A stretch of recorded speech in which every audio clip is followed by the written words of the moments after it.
It's my number one conscious effort every day is make sure you turn the mic off when you're talking. Let's see. What is this? Adam. I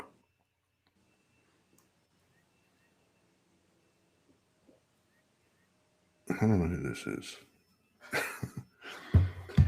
Omani Nagi is in the house.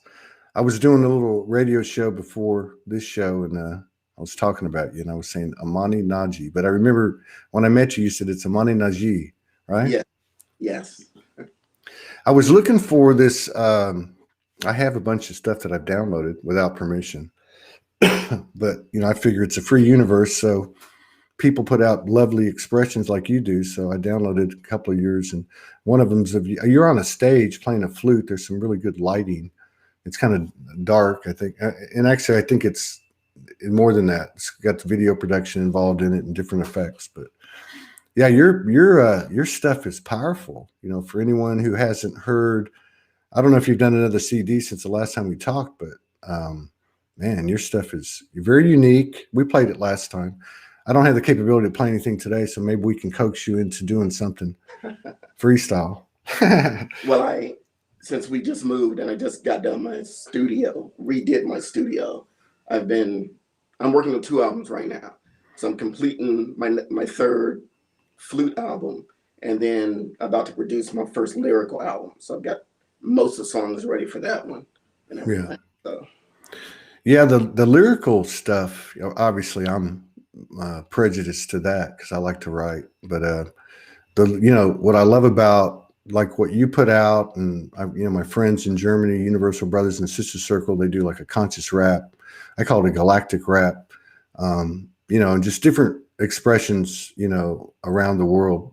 It's so cool because you see all these different genres and they all have the same thread of unity consciousness, like self-development, unity consciousness, self-empowerment, sovereignty and stuff. How do you approach, I haven't written I don't know, it must be almost 2 years. I've written a few little things, but I haven't really produced I think the last time was in 2018 or 2017. I produced maybe 10 or 12, what I call SOULSPEAKS, which are, somewhere between singing and rap. But I remember and the other times that I did it before that, I remember I would hit this certain place, I don't know how to explain it. And then I would just knock out 10, 12 pieces in, a day. And they'd all be one take and stuff like that.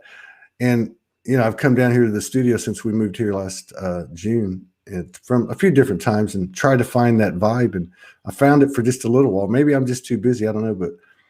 But yeah, just as a personal point of reference, how do you approach, how do you sit down, to write a piece, to write the lyrics or whatever? Because really yours is more than lyrics. Yours is the musical stuff, and then the production itself, the video production. Well, let me say this: on the lyrical album I'm doing, I've got hip hop, but I do a lot of fusion music. So there's going to be Egyptian blues or Hindi reggae or salsa and Hindi mixed together, or reggae and salsa.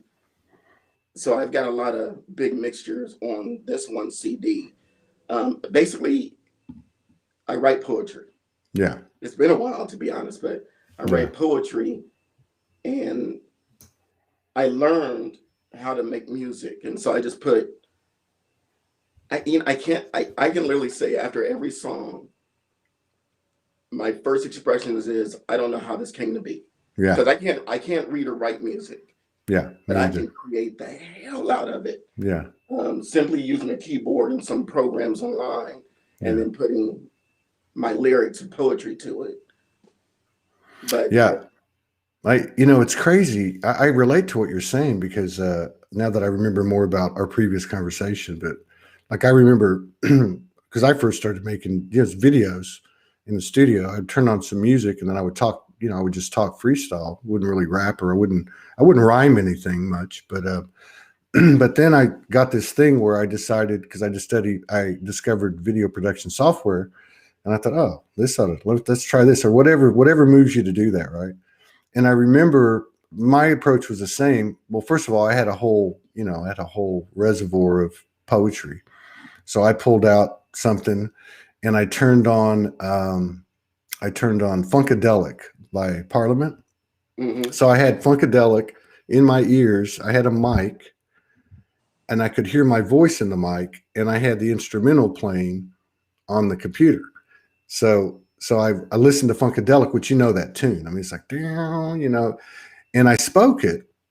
And then it was really crazy because the first time I did it, I tried to, place it within the music of a Funkadelic, and I couldn't do it. So then I went online and I thought, I'm going to find a piece of music.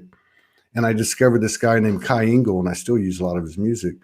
I don't know, on one Reverb or one of those, Spotify or something. And I pulled down this neoclassical, and I just placed it on there. You know how you do it with the software. And then I put my voice over it, and it was just like, wow, how did this happen? And then I went and made the video. So I get what you're saying. It's like, it's weird. It's almost like you're making it up as you go. And because you're making it up as you go, it doesn't seem real. Yeah, I don't have a pattern. I can say the majority of my flute music, I talk to spirit all the time, or I should say spirit talks to me all the time. Yeah. So I get a lot of messages, and then I put that into poetry or into a song. It's kind of like they say, here's the message, do what you will with it. So put it in a song. Well, I love all kinds of music. So you'll hear me do orchestral, classical music, hip hop, reggae, Spanish, whether it's merengue, salsa, bachata. Yeah. That's what happens when you're married to a Puerto Rican. You get their culture involved in everything. But I love, I've got one song in this album that's going to be a kind of like a dark outlaw country rock and roll type thing. Right on. I'm able to create, I should say, anything. And then and I'm trying to get out of this. I can't read music theory. I don't understand music theory. Right. I'm trying to have no blocks and just, like Prince. I love Prince. Yeah. He did it his way and didn't give a crap what anybody else said. So have you ever, I used to do this in the old studio. I've done it a couple times here in my futile attempts here, but I remember, for instance, one time I spent a whole weekend, and I had my alchemic stuff with me, a couple of beers, a little whiskey, and maybe some weed. This back in the day when I was wilder, and then I had no interruptions. It was in my studio, nobody's coming in, and I remember I thought, well, man, if I've connected to Jesus and galactic or whatever essence, why can't I? Because right after Prince died, and I was like, why can't I pull up Prince? Why can't I pull it? And I spent like a day and a half with Prince, just me and Prince, right? Mm-hmm. And I wrote a few things. One of the things I wrote, I really like a lot. And it's totally different than anything else I've done, but I know it had to do with that connection. But anyway, I remember at one point having like 10, 12 people. It was like, Leonard Cohen and Prince and DJ Screw and Tupac and Biggie and, Frank Sinatra. Right. Yeah. I mean, you can build your own mastermind group, man. It's part of the Akashic. I mean, this is our ability is to remix with those what's available, what we align with. Exactly. Man, I saw you. Like I said, I don't really follow anyone, but I do scan social media because I share about 30 posts a day to the Soulogy group, and I look for fresh stuff and such. But I do pick up energy like a lot of people. And of course, I know you from before when we did the show before, and you popped in on a couple open mics. But I picked up on your energy because I know your energy. You, first of all, you're partnered up with an incredible, beautiful, brave lady. And that's, what else can you say? And that's something I can identify with as well. So I know your heart. You have an open heart. Your feminine energy is very full and very strong. Your masculine is also there, the divine masculine. But one of the things I noticed, which I can also relate to, was I saw you put up a couple of posts, maybe more than a couple. And it was that space between the masculine warrior you know, like I ain't taking this shit no more, you know, calling something out. And also that divine masculine rising, which is like, how do you hit them between the eyes without knocking them out? You know what I mean? You know Yeah. what I'm saying? Yes. Oh, So yeah. so my question is, you know, because I really feel like there's a really serious transition in the masculine energy right now. How has that worked for you? How is this transition working for you? How are you putting to bed the old distorted masculine programs and walking into that divine masculine? Boy, that's a loaded question, bro. I know it is. Well, I know it is because I think a lot of us are continuing with it. I'm continuing with it. It's Like, for one, for men at least, for me, I should say, yeah, it's been a long process. yeah, And before I was on this path, remember, I was born and raised very conservative Christian, had these beliefs that were just, and I'll be honest, just stupid and ignorant. I would say based on ignorance. right, Um, and a lot of that was, you know, even when I was Christian, I used to teach new life to new Christians, and it was about how the man is the dominant, yada, yada, yada. yeah, So yeah, I had this mindset of not men are in charge, but men are the charge. right. And so meeting this lady, my wife, Yeah, that'll help you. to me, I had to recognize what the feminine was. Now, I mean, Yeah, no offense to anybody. I yeah, keep hearing divine feminine, divine masculine. To me, everything is divine. I've never yes, met anything that's not divine, particularly when it comes to the feminine. Our actions can be not in the best course of divinity, but what isn't divine? yeah, And the first thing was, you know, I had to break those religious barriers. So I started other religions. I was initiated into a lot of other religions, whether it's Islam, Santeria, Palamayombe. Um, but then I'm also Native American. And so I've got yeah, that background and those teachings. So I had to come cerebral to it. yeah, yeah, When I was a cop, I had a lieutenant said, whenever you investigate everything, do it objectively. And so my first thing on anything, particularly like with religion, I had to start reading and studying objectively. And that's what started to change yeah, me, yeah. because a lot of people don't ask questions, and the questions they ask aren't really the answers they want questions to. That's right. So the first thing I had to ask myself some questions and you can't be a punk when you ask yourself questions. So you got to ask yourself questions that the answers could hurt you. Yeah, The answers could reopen scars and everything. So to me, for a man to awaken is a very brave thing, but it's a very, especially in today's society, very hard sometimes for yeah, some. yeah. That's a good point. I mean, it's obviously these women that have stepped up over the last few years and started this thing. Because let's face it, if they hadn't started something, we wouldn't be where we're at. You know, but that was, you know, against the grain of this patriarchal system. It was going against the grain of society's norms, and so then now you have this byproduct of that energetic force moving into the realm, because something's got to go. You know, Yeah. I mean, you fill a cup of water up and you try to put more water in it, something's coming out, right? And so a byproduct of it to me is what you're talking about and what you exude, and that is this. I agree with you. Everything is divine, you know. So it would be this more authentic, this more raw, and you can say the same for the women. You know, the more real. You know, past the point of embarrassment, past the point of what people think, and so the masculine, to your point, that's hmm, evolving and expanding and becoming more prominent in our experience is even more against the grain, isn't it? You know what I mean? It really is, because it's such a man's world, right? I mean, Mm,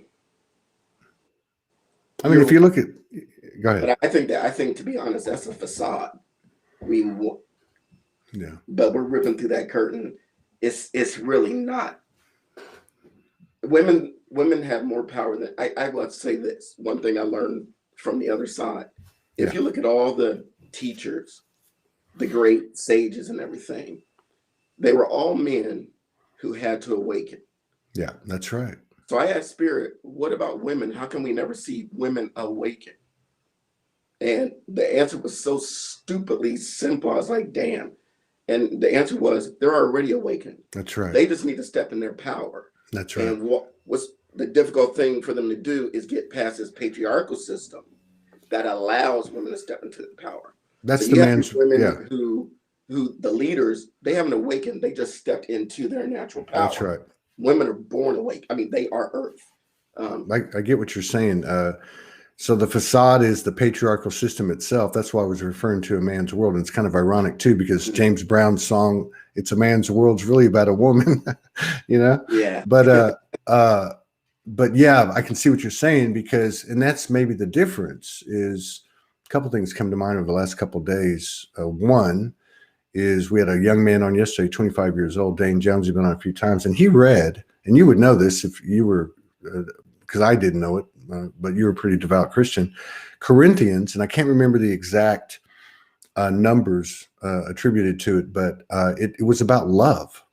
And I told Morgan, and I told Dane on the show, that's the most incredible thing I've ever heard. It was about love. And one of the things it said was love basically, and I'm just going to use my own words, love doesn't need attention. Love doesn't promote itself. And so when you're saying those words to me, I'm thinking, well, that's right. Because it is a facade. They don't have to be front, center, stage. They don't have to be, propagandized or advertised or promoted. Just the sheer power of them stepping into their power creates the ripples, right? Yeah, exactly. Yeah. And then the other thing I was thinking too is we had this beautiful sister on from Australia yesterday. I think her name is Tashini. Yeah, did you see that? Wow. Did you see what she said though? She was talking about how she connected to the womb, the energy of the womb in so many different ways. And she said what you just said. She said that the men aren't awake, that it takes that feminine for the masculine to wake up. And you could put that within yourself, or obviously you could put it in a relationship or whatever, but yeah, that was pretty much what you said. And actually I think it's exactly what you said. Well, when it came to my wife, it wasn't, she did one thing. She loved me for me. Yeah. And there were times I'd ask her, why the hell me? Yeah. And to this day, she says, even back then, she saw something that I couldn't see. Yeah. If we here's a parable. You've heard of Solomon in the Bible. Yeah, absolutely. And they consider him the wisest man that ever existed. Now know this, he had 800 wives and 300 concubines. Yeah.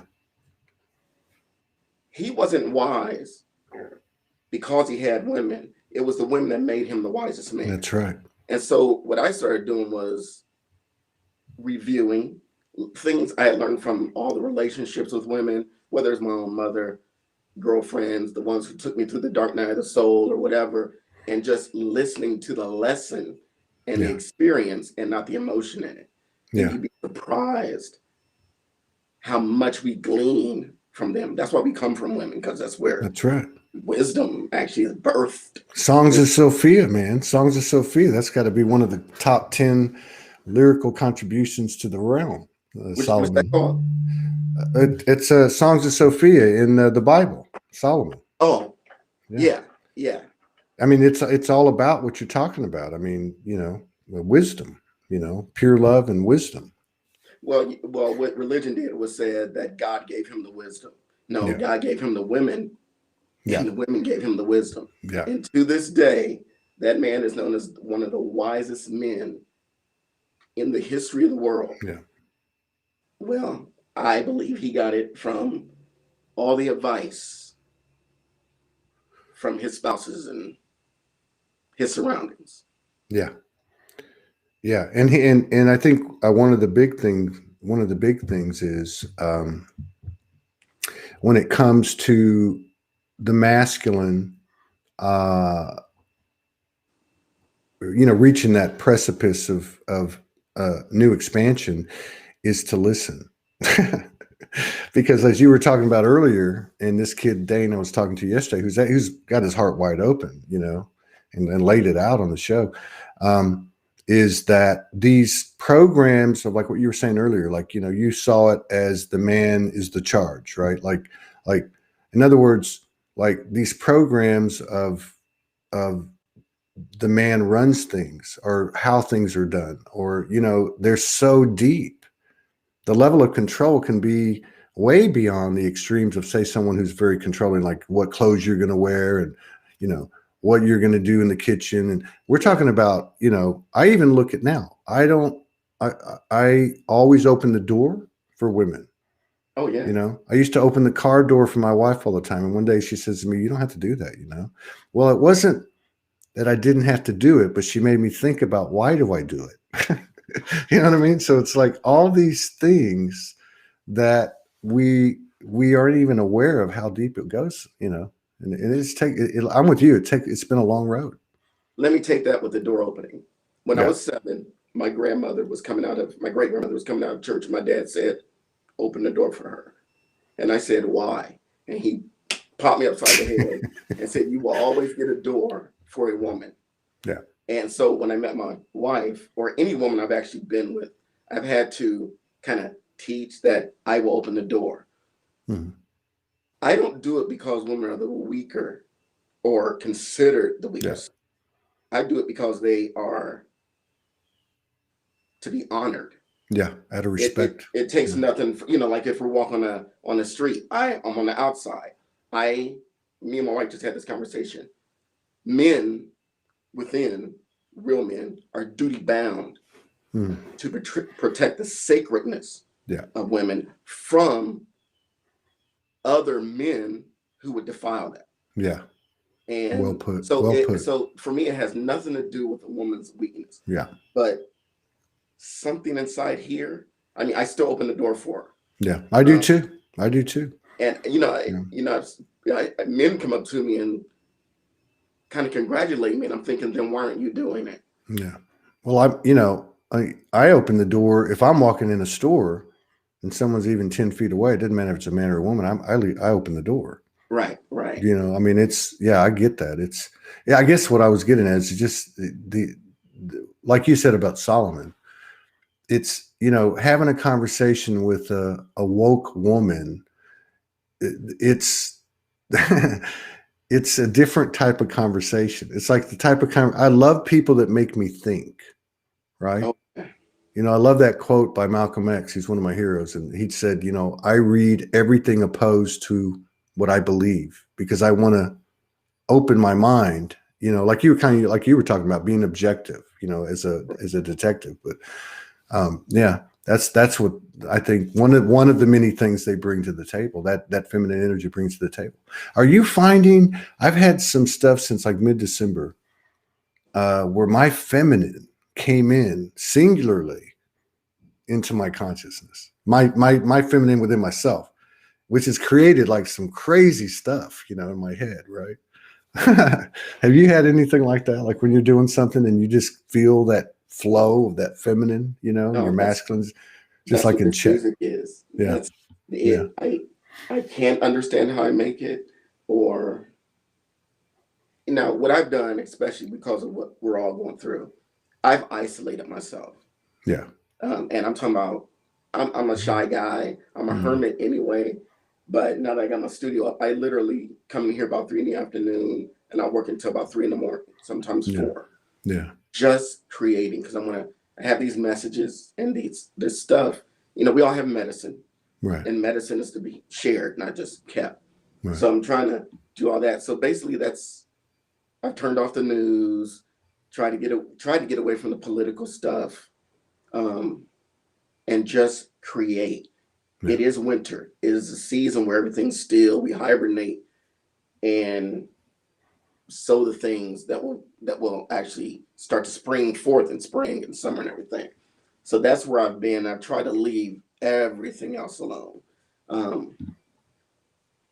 So yes, the feminine has been at work because that is my creative side. No ifs, Yeah. ands, or buts. And I'm talking about it's almost like a mad scientist in a laboratory. I sometimes can't pull myself away to eat, to drink. Yeah. It concerns my wife, but she keeps me fed and everything. But yeah, it's been the creativity the last 2 months has been joyfully sickening. If that makes sense. No, it does. I get what you're saying too, because now that you're saying that, and because I never really, I played the guitar, but I did it from a very masculine, and I only played for like 5 years leading up to my awakening. Wrote a few songs, and not too many, and I did okay with it. But it was a very masculine kind of thing. I mean, obviously in the poetry there was I'd always had that. I've been born with that. But when I was telling you the story about when I started to make music video production, that became Soulogy was a very creative boost for me. It was all based on creativity. It was all based on the Mother Goddess energy. I just didn't know it at the time. I had little snippets of it, and then when it got clear as Morgan came in and so on. But one of the things I noticed was, because prior to Soulogy, prior to my dark night, I was a pretty successful senior executive with a few companies and consultant, and I had this incredible ability to fiscally plan and to build pro formas and to implement initiatives. I mean, to the nth degree, and then I found, once I got into Soulogy a little bit, I thought, well, I got to do something with this. How am I going to survive? I found that every time I try to structure anything, I couldn't do it anymore. Right? It was like that part of me left me because the other part came in. It comes. Oh, really? Huh. Right on. That was Morgan. Yeah, that's a good observation too. Yeah. It's interesting though, because it's like, this has been coming to me, no matter who it is on the earth, in terms of the distortion, in terms of the distorted narratives, let's just put it that way, nobody has any idea how stupid it can get.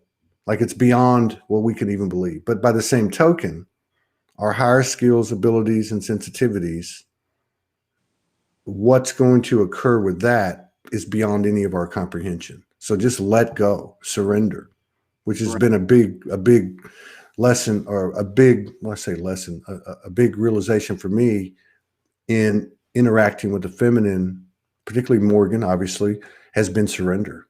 Actually, I would call it beyond surrender. I'd call it beyond surrender. It's beyond surrender. Yeah, I went through a ayahuasca ceremony a few times, but a few years ago, and that was a message. You asked that question earlier about what helped me to get to it. It was that one word, and grandmother ayahuasca basically said surrender. Surrender to this. What do you have to lose? You're going to kill yourself. I was very suicidal, PTSD, and everything. Yeah. What do you have to lose? So just surrender. And so I would say this: before my awakening, and when I was religious, I did Christian rap, I sang in the choir and everything, but it always was from a masculine religious side.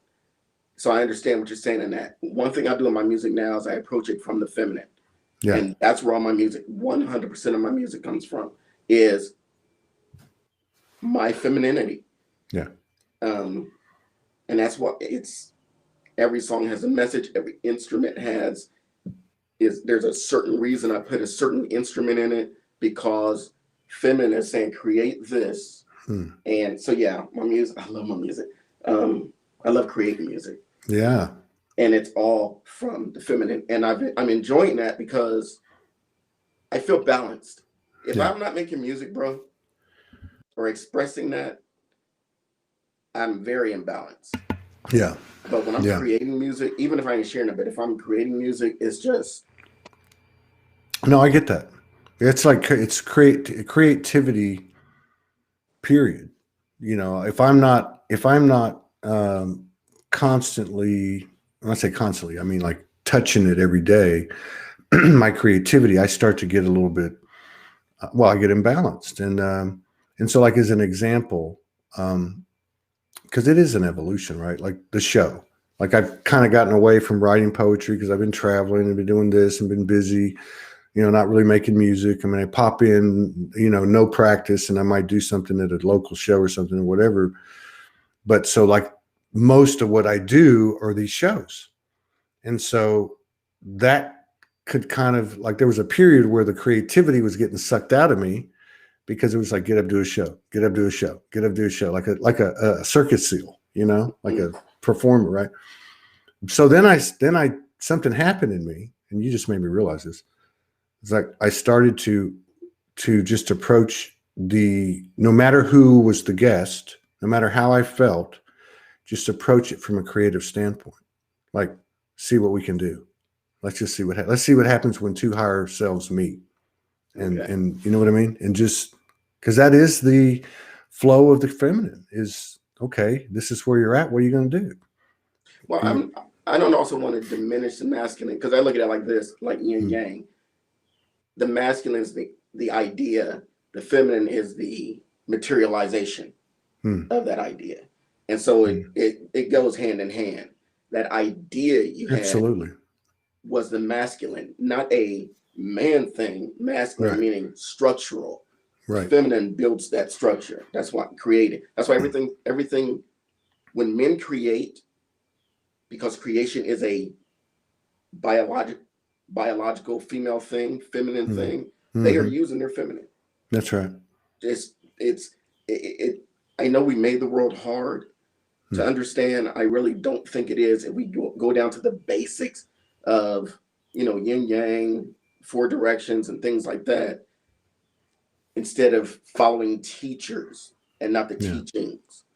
Yeah. If that makes sense. And so, it does make sense. Yeah. So there's that incorporeal masculine, that corporal feminine, and it just, here we are.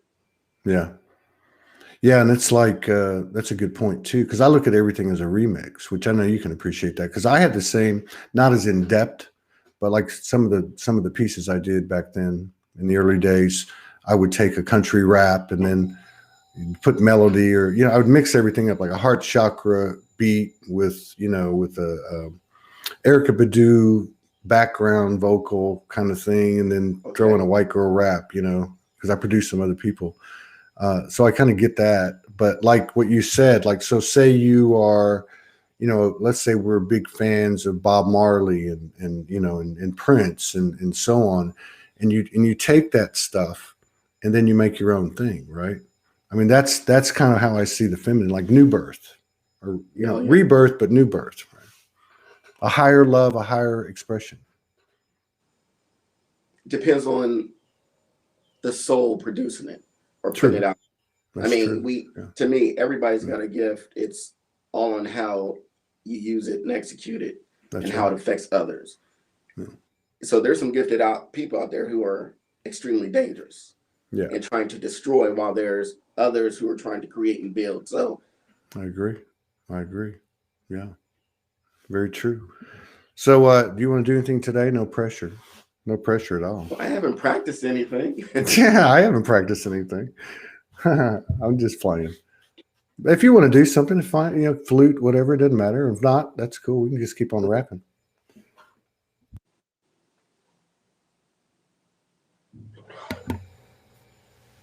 We're going to have a Soulogy Fest in Sedona, May 28th through 30th. I'll reach out to you on it. Sedona is where I got the gift of music. Wow. So it's wow. Wow. Now, how long ago was that? That was in 2010. Some lady online who I haven't even met yet, we're still friends, showed me a mountain. And I asked her something inside, and I wasn't even awoke yet. Something inside said, go there. And I told my girlfriend, who's now my wife, and it just, I can't explain it. It was almost like Close Encounters of the Third Kind. Oh, yeah. When he wanted to go to. Yeah, where he built that thing in his den. It was like that. And I'd say after maybe 9 months, we decided to go, because it just, it wouldn't leave. So when we got there, I got to the park where that mountain was, and this tree, this is gonna sound crazy. This tree talked to me. They talk to me all the time. It's not crazy. And literally went there on Friday, came back and knew how to play music. So I can't explain it. What? But Sedona is a magic. So what did the tree say? I mean, was it that type of conversation, or was it more of code being opened up into you? It was an emotion. We went there on it with a tour guide. Right. And when I got out of the Jeep, I felt something. Turned around, and there was this tree. And I said, told my wife and the tour guide, "Did you guys hear that?" He's like, "What?" I said, "That tree is talking." And he was a native dude. He was Cherokee. And this is what he said. He had a confused look on his face. He said, "You know what? Seems like a lot of sensitive people have that same reaction to that particular tree." And so something happened there. 7 years later, I proposed to my wife at that tree. Did you say it was on Airport Road? No, it No, was. okay. I thought I heard you say it was Airport. Red Rock National Park. Red Rock National Park. Okay. So you know the main mountain that you see on pictures of Sedona? Yeah. It's Yeah. see that from. That's right. And the tree was right there. And every time we go to Sedona, it's just 100%. We're going to that tree. Yeah. If we're taking friends to Sedona, we're all going to that tree. Well, if we meet up in Sedona, I got to go to that tree with you, and I got to take you to one over off of Airport. Was it Airport Boulevard, or whatever that is, on the way to the airport, halfway up to the mountain. There's a little spot with about 12 parking spaces, and I had one. Yeah, I've been there. Yeah, I had. Yeah, well, I think they call it Mesa. People go. It's flat on top, and they climb up. And yeah, I had a crazy experience there. And I had a tree. There was a tree there that it had this like about a 3.5, 4 foot fence around it. And the tree's like, "Jump over the fence and come in here. I got something for you." I'm like, "Are you serious?" I did it. You know, you got to listen to that stuff, though, don't you? You know. Yeah. Well, this is a Yeah. ancient Mojave. What is that? A flute? Yeah. Okay. But this is a Mojave Native American flute from way, way, way back. Wow. So it's a rim blown, doesn't have the thing on top like the traditional. But these are some of the oldest flutes in Native American history. So wow. It's called a Mojave scale. Wow.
Far out, man.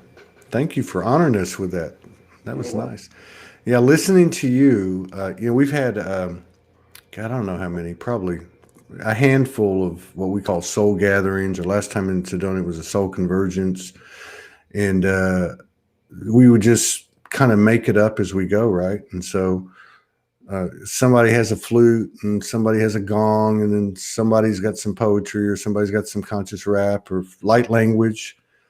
We had a couple of friends of ours got up and did just freestyle light language, man. Romeo Barron from LA, and Shakina Rose, who lives there in Sedona.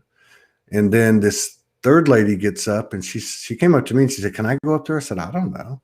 and she just got up there and did it anyway.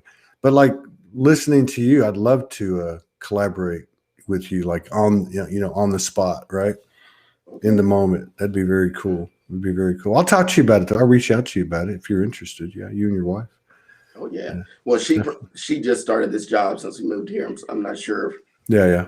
No, we should be able to get to Sedona back and forth pretty quickly. Yeah. Well, it's a Friday, Saturday, and Sunday, so we'll see how it goes. Okay. We'll see how it goes. Yeah. In May. Are you? Yeah, end of May. Are you picking up on? Do you get like? I know you're connected pretty much all the time. I mean, I know because you are into your own space, like you were talking about, which so many of us can relate to. But do you pick up when you're connecting? Do you pick up collective intel, or is it more personal for you, or what kind of information do you get? What is your definition of collective? Meaning like? Well, like, I don't mean like, the big, what is the solar flashes coming or, stuff like that. You hear a lot of people talk about more like, like what's the energy? What's up? Like what's going on? What's being cleared? And, that type of thing. The veil is ripping. Yeah. And I know people, we're in such a instant society that we expected it. And because a lot of religions taught it in the same way, that was going to be instant. And it's not. It is I believe the rip itself, we're tearing through it. But I believe, we're going like this. And at some point, something is about to just rip it all off. And the veil is failing. Yeah. The matrix is being revealed, if for lack of a better word. Yeah. And that's what a rapture, like in the Christian Bible, was. It wasn't being caught up in flash of an eye. It was a revelation, a revealing over time. And what we're seeing is the trash that we've been fed for so long, whether it's religious, whether it's educational, whether it's political, we're seeing a lot of the garbage, and people are starting to spit it out. And some want to keep feeding us the junk. And a lot of people are saying, no. Yeah. I think women will be the force behind this one. Absolutely. Don't get me wrong. I should say the feminine. So whether it's a man in his feminine energy, the feminine energy. Yeah. Is, Which predominantly it would make sense that you would see that being primarily female incarnates, but certainly men like you, there's no doubt about it. I agree with you.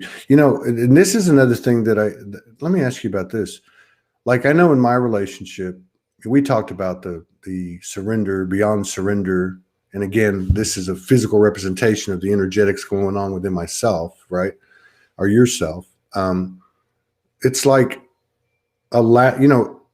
because of the way everything was structured, there's been a natural proclivity, a reality of the patriarchal, right? Like, so being a male incarnate, pretty much that's how it goes, right? So it's about control, it's about these programs of control. So I always see things like a pendulum kind of swing back, like it doesn't just stop at equilibrium. It kind of goes that way a little bit. So it's almost like to get to a conscious point where, look, I know this isn't a permanent thing. I've been in control the whole time. I'm handing it over to you. Right. I'm handing it over to the feminine energy, whether it be the physical, you know what I mean, or a relationship. But we've tried this. We need that 100%. And there might be a little bit of a correctives at some point, but like how can we give them the reverence and respect they deserve, that feminine energy within ourselves and society and so on, if we don't give them the ball? I haven't done this for a long time, but I got this good message. I got it. Go. If you've ever read, and I didn't understand this revelation, if you read that revelation, it came to the point where there would be a balancing of the scales. And this hopefully is an answer to your question.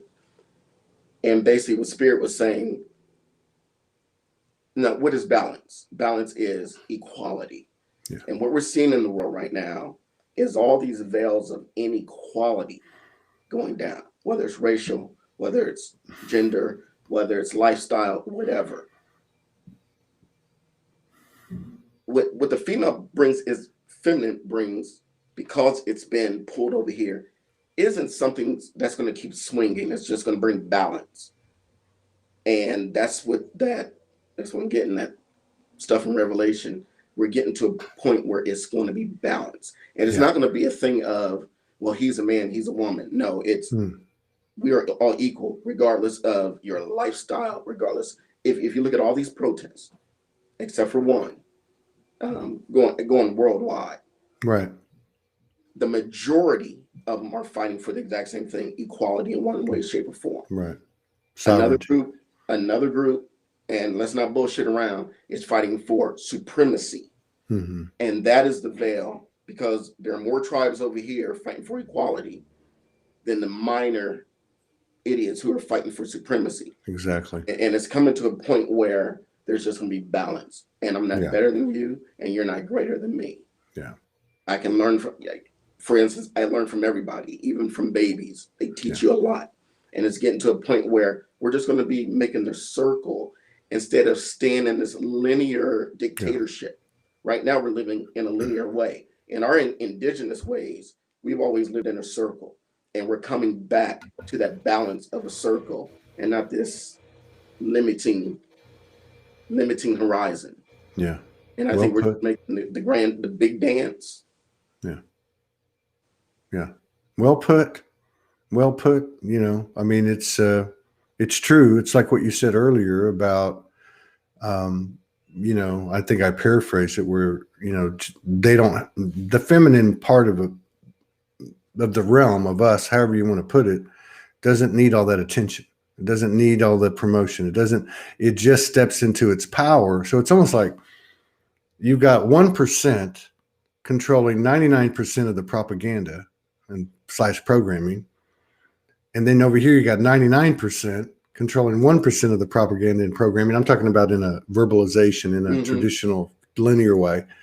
And it's just simply that part of us that was imbalanced stepping into quietly, you know, quietly, authentically. It will more than offset whatever the hell's, you know, being presented to us in a distorted manner, you know, in a subliminal, you know, persuasive manner. Yeah, go ahead. Even though it's slow, do you feel like it's going to come to a time where it's going to have to explode, though? It could. I think, you know, it could. And I'm basing this on, you know, the people I've talked to. One in particular would be Franco Di Nicola, who's coming on in an hour. His intel has always been very objective, very clear. And one of the things that I love about his intel is that it's pliable. So if I go back a year and a half ago, for instance, he said, this is what I'm getting from the councils. I'm getting that, you know, it's going to be 2035 and it's going to be 2028. And then over the last year or so, it's become, hey, well, actually I remember it was a week before the election. And he said, from a very objective standpoint, he said, we, all of us, have not decided. Are we going to go red? Are we going to go blue? Because they're both in 2.5 to 3 years going to end up in the same place. Mm-hmm. Because everything will be deconstructed. If you go red, it'll be less, I don't want to say less bumpy, but because it was already, let's say, a frequency of disclosure was occurring, right? Like maybe in a more seamless, soft way, that the blue would be more radical, you know, because it would destruct like almost immediately, because they're put, you know, let's just say that a lot of distortion would be presented and it would just not be, it would be like a false flag frequency. But that method or that choice or path, it would crumble faster and we would get to that point faster. So I you know, to answer your question, I think if we have that's why I'm very careful about in my own life, what I say to myself, what I say to my bride, you know, what I say to whoever, because I'm starting to realize that what I'm saying is what's going to happen. So if I say to myself, there's going to be a big explosion, now I can't speak for the world, but I can speak for my life, the life of my partnership of say Soulogy to the best of my ability. I'm not going to carry that frequency forward. I'm going to integrate it, neutralize it, negate it, or whatever you want to call it, love it, bring it to equilibrium and then move forward. You know, but I don't know. It could be. I think if it does get more distorted and loud and there's a big explosion, that there will be a parallel of the individual's soul as well. Right? Mm-hmm. That's just my thought. It's just my opinion. It's not the gospel.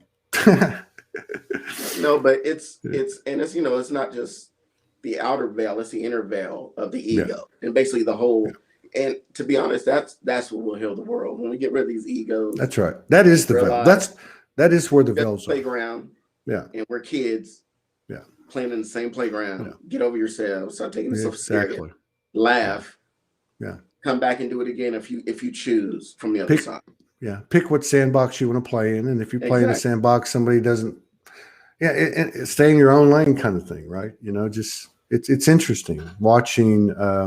I see a lot of this in Soulogy over the years where people will come in and it's not because it's not the end all cure all. It's just a place where people gather. And so they kind of like pick up, like say there's 70% resonant and 30% are not, but they end up finding 3 or 4 or 5 or 6 or 8 people that they're in more kindred with, and they congeal and they kind of form their own cell, like in the flower of life kind of thing.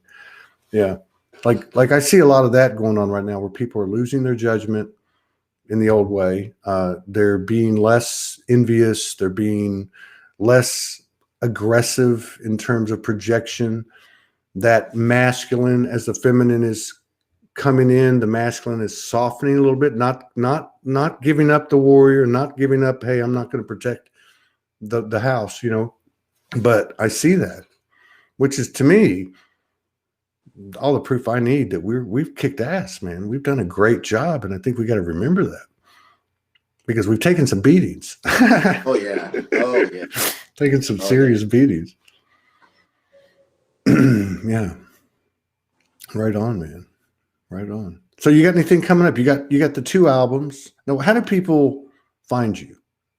I know you have an Omani Nagi public Facebook page. You've got your personal Facebook page, and I'm on like Spotify, iTunes, Amazon, YouTube, yeah, YouTube. Yeah, a couple of the people in the crowd from YouTube just know you because they said that. Okay. And what I'm doing now is I'm trying to get over the shyness and just come out with everything this year. Not even like in album form. I'll just do it. Yeah. As videos. Put it out. I saw that. Yeah. I love those. I saw that. I tried to. Well, you know what it was? I tried to download 2 or 3 or 4 of those, and I couldn't. Probably because of the preferences you have, like for what do you call it, embedding. But I did get that one. I got one, which was more of a production kind of thing. But I saw that you were doing kind of a spontaneous stuff, right? Like, or not overly rehearsed stuff, or just stuff that was new and you were sharing it, which is what I always did. I always did it because I couldn't wait to just put it out there. Like, well, put it out there. Plus, there's something about putting it out there. You're talking about like your shyness. I mean, I haven't had that challenge, but I did. I think everybody does when they're gonna put it out. Like when Soulogy started, and I was told you got to make videos. I'm like, what am I supposed to do? But I found that just putting it out there and pushing send, right, and then don't look back. Like there's something happened to me. I just got to where I was like, oh, I don't care. I've shown my ass so many times, sleep in my eye, stuff like that. Well, now see, this is something part of the awakening that I've suffered from my entire life with shyness. Yeah, I know. Introvert, shy, whatever. Yeah. And my wife ain't no help because she's worse than I am. So, but it was like Spirit saying that's that ego thing. Get that out of the way. You still have to share. Yeah. So whether you're very confident or very shy is irrelevant when it comes from the lighter side of things. And so Yeah. this year I basically told myself just surrender. Goodness. Yeah. Surrender. Yeah. Yeah. I tell you what, it's a lot easier to do it like this Yes. than it is to do it in front of a bunch of people. But I will say this: if I hadn't, because I was a public speaker, in my previous, pre-awakening period. I mean, I did I did enough of it to be comfortable, but I would say that because it probably took me about like 5 years of Soulogy, 6 years of Soulogy before I actually did a local performance, in presentation / performance. But doing this made it easier to do that, right? Okay. It made it like the last time I was in Sedona, my friends at Vibrational Empowerment Network, they got together at Posse Park. I don't know if you've ever seen that place. It's like a stage with the mountains in the background. It's incredible. It's in West Sedona. So he's like, "Hey, come on over. We got some musicians." And I'm like, "Okay." So we get there. He hands me the microphone and says, "Okay, you start us out." And then there's this guy playing the flute, and there's this guy playing the guitar, there's a vocalist. That was a very confronting situation, but I was immediately able to go into a certain mode because of what I've been doing online. So Right. yeah. I'm getting there. Shoot, you are, man. You're the shit dizzle. What are you talking about? Your stuff is unique. It's organic. It's real. Just your story of, not being even really essentially musical until 2010 when you go to Sedona and talk to the tree. I mean, that's a fairy tale, man. Well, Just like I did music, just in the choir. Yeah, but wrote some raps or whatever back then. Yeah. And my dad is a gospel singer. Oh yeah, from before I was born until about 10 years ago. So I love gospel. Gospel group for 65 years, and Wow. I traveled with them everywhere throughout this country. So Yeah. music's always been there. Yeah. I just never expected to be. I never expected to be doing it. Yeah. So. Right on. Well, man, I'll reach out to you, and Okay. we'll see what so we can pull together, and maybe I know we talked about doing an open mic and that type of stuff. It's another thing about this whole experience is that letting go and just allowing stuff instead of trying to force it. Like I got to do it now, But yeah, I look forward to collaborating with you many, many times if you're open to it, and your wife, and musically and conversationally and otherwise. And I just want to say thank you for coming in, and also thank you for what you do, because you get it. That work you're doing as a hermit inside that studio is being imprinted into the entire grid, and that, just as your relationship is, just as your soul is, and her soul is, and so on. So thank you for being the new warrior. Right. Thank you, Todd. Peace out, brother. I'll see you later.